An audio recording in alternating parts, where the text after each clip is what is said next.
Un bon dia, uns nens d'una escola de mar van anar de visita a la muntanya, a un poble on sens dubte els sorprendria el famós Museu de l'Ós. Els nens van quedar fascinats i es van integrar de seguida amb tot el seguit de jocs que els van proposar.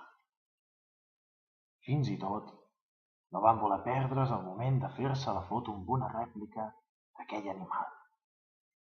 I encara més, van quedar meravellats al veure en viu una ossa enorme de 45 anys.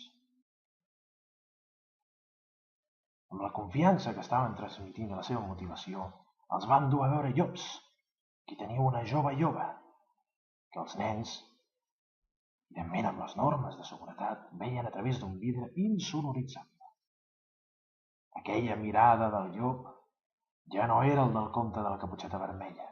Era una mirada a la que els nens transmetia molta felicitat i curiositat, com el d'aquesta petita serp, on la mirada dels nens ja ho diu tot. Tots ells amb les seves càmeres, ningú va perdre l'ocasió de fer-li una fotografia. Però, de cop va venir una abella i va picar a un del grup. De la caixa màgica en vam treure unes pinces, una compresa, remullada amb aigua freda, va ser la solució al problema.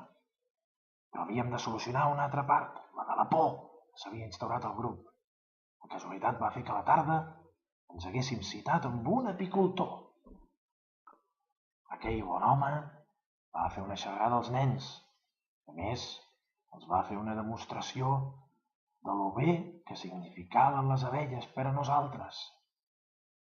Van poder veure la feina que fan i, sobretot, el grup va veure com naixien vàries d'aquestes abelles.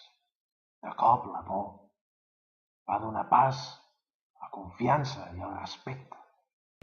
Mireu en Pau, qui ho diria que al matí a aquest nen li va picar una abella? Fixeu-vos-hi. Amb l'ajuda d'un expert, ara ja no tenia por. I aquella sortida de muntanya es va convertir en una història inoblidable.